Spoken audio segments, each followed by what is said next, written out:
अनिल नटवर मिथानिया, जो कि एक 20 साल का बहुत ही मासूम सा और एक शरीफ सा लड़का था। ये एक एमबीबीएस का स्टूडेंट था और पढ़ने में ये बहुत ही ज़्यादा ब्रिलियंट था, क्योंकि अनिल ने 12th के बाद जब नीट का पेपर दिया था, फर्स्ट अटेम्प्ट में ही उसने 545 मार्क्स स्कोर किए थे और अपना नीट का पेपर क्लियर किया था। इनफैक्ट अनिल अपने पूरे के पूरे परिवार में पहला ऐसा लड़का था जिसने नीट क्लियर किया था। इसके जो डैड हैं वो एक किसान है और इसकी 2 बहनें भी हैं। कहने का मतलब ये है that Anil was the only son of his parents. NEET clear करने के बाद ही अनिल को कुछ चॉइस मिली थी कॉलेजेस पिक करने में, तो उसने यहाँ पे प्रीफर किया था जीएमईआरएस मेडिकल कॉलेज, जो कि धारपुर में है। एंड धारपुर जो है वो पठान डिस्ट्रिक्ट जो है गुजरात की, वहाँ पड़ता है।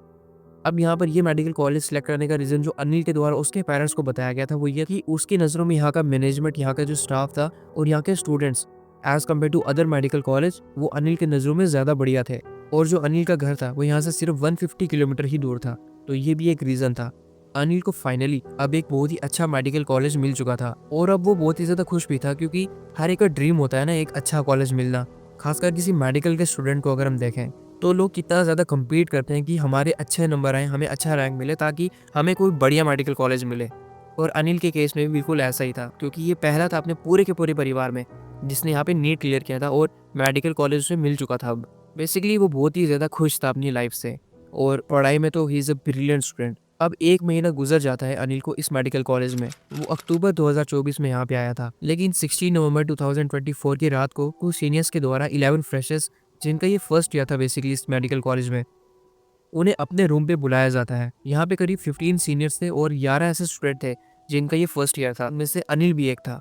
वो वहाँ पे सबसे पहले उन्हें अपना इंट्रोडक्शन करने को बोलते हैं। उसके बाद वो उन्हें गालियाँ देते हैं और फिर भी उनका मन नहीं भरता है तो वो उनसे नाचने को कहते हैं।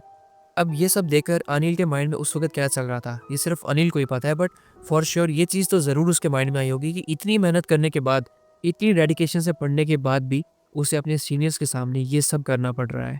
एक्चुअली जो ये सीनियर्स थे वो इन सबकी रैगिंग कर रहे थे और यहाँ पे इन लोगों ने करीब 4 घंटे तक उन सबको खड़ा रखा था। यहाँ पे बैठने की परमिशन किसी को भी नहीं थी एक्सेप्ट 2 सीनियर्स। ये सब यहाँ पे 16 नवंबर की रात को करीब 9 बजे से शुरू हुआ था और 12:30 यानी 17 नवंबर तक ये सब चलता रहा था। और इतने टाइम तक ये सारे के सारे जो फ्रेशर्स थे ये खड़े थे। अब यहाँ पे इस सबको इतना टाइम गुजर चुका था और अभी तक ये लोग खड़े थे। तो इसी बीच अनिल अनकॉन्शियस होता है और बेहोश हो जाता है। और अभी तक ये सब चीज़ें सीनियर्स को नॉर्मल लग रही थी, लेकिन काफ़ी टाइम तक जब अनिल को होश नहीं आता है तो अब उन्हें भी डर लगने लग जाता है कि यहाँ पे कुछ तो मसला ख़राब है। और जब यहाँ पे मसला हाथ से निकल जाता है तो फाइनली अब डिसाइड करते हैं कि जो हॉस्टल का वहाँ पे डीन था, जिसका नाम था हार्दिक शाह, उसी ये सारी की सारी बातें सुनाते हैं। और यहाँ पे फ़ौरन ही एंटी रैगिंग कमेटी के द्वारा जो अनिल था उसे पास ही के हॉस्पिटल में भेज दिया जाता है। बट उससे पहले ही अनिल पास्ट अवे, उसकी डेथ हो जाती है। अब यहाँ पे बहुत सारे लोग ये क्वेश्चन पूछेंगे कि भला 4 घंटे खड़े रहने से भी किसी की डेथ होती है? एंड आई गेस ये एक जेन्युइन क्वेश्चन है और यहाँ पे आई थिंक कुछ ना कुछ तो ऐसा ऑड हुआ है जो कि इस मेडिकल कैंपस के द्वारा यहाँ पे छुपाने की कोशिश भी की जा रही है। और यहाँ पे डेथ का एक्चुअल रीज़न क्या था वो अभी तक किसी को भी नहीं पता है। शनिवार रात को एक स्टूडेंट हमारे हॉस्टल में एक सडनली कोलैप्स हो गया। उसको फिर बच्चे हॉस्पिटल में लेके गए और उसको रिवाइव करने का ट्राई किया, बट वो रिवाइव नहीं हो सका। बच्चे को पता चला तो वो 2-3 घंटे से वो इंट्रोडक्शन के लिए मिले थे सीनियर से और वो बातें कर रहे थे और suddenly that student collapsed. Anyway अब रात के करीब 1 बजे अनिल के घर पे कॉल की जाती है और उसके पेरेंट्स को ये बताया जाता है कि अनिल की डेथ हो चुकी है। तो उसके पेरेंट्स को भी बिलीव नहीं होते, वो भी एकदम शॉक थे कि अभी कल ही तो अनिल से उनकी बात हुई है और वो कल बिल्कुल ठीक था। तो 1 दिन के बाद ऐसा उसके साथ क्या हुआ कि उसकी डेथ हो गई? तो अब यहाँ पे सारे के सारे लोग ये डिसाइड करते हैं कि अनिल का पोस्टमार्टम करवाया जाए, तो कम से कम ये तो सामने आए कि एक्चुअल रीज़न क्या है डेथ का।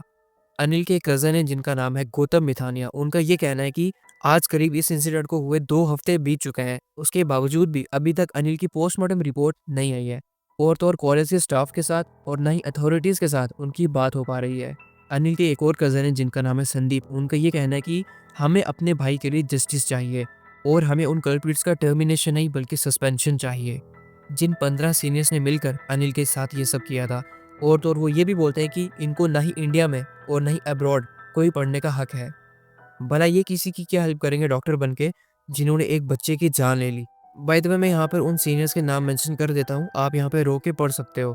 अनिल की फैमिली से बात करके ये पता चला कि अनिल की जो एक बड़ी बहन थी उसकी शादी फेब 2025 में थी और अनिल उसके लिए बहुत ही ज़्यादा खुश था और वेट कर रहा था, बट अब ये सब कुछ बिखर चुका है। और कुछ नालायक लोगों की वजह से एक पूरा का पूरा परिवार आज बिखर चुका है। गाइस, वन मोर थिंग कि अभी तक ये इंसिडेंट मीडिया में उतना ज़्यादा हाईलाइट नहीं किया गया है जितना इसे होना चाहिए था। यहाँ पे इस कैंपस को और इन स्टूडेंट्स को बचाने की बहुत कोशिश की जा रही है और हम इस केस को एक्सपोज करेंगे ताकि अनिल जैसा इंसिडेंट और किसी के साथ ना हो। और एक और चीज़ जो भी आगे इस केस में और चीज़ें डिस्क्लोज होंगी, जैसे कि अनिल के पोस्टमार्टम रिपोर्ट, वो मैं यहाँ पे आपको पिन कमेंट में बता दूंगा। बाकी आई होप आपको ये वीडियो पसंद आया होगा। अगर आपको ये वीडियो पसंद आया तो इसको शेयर ज़रूर से करना।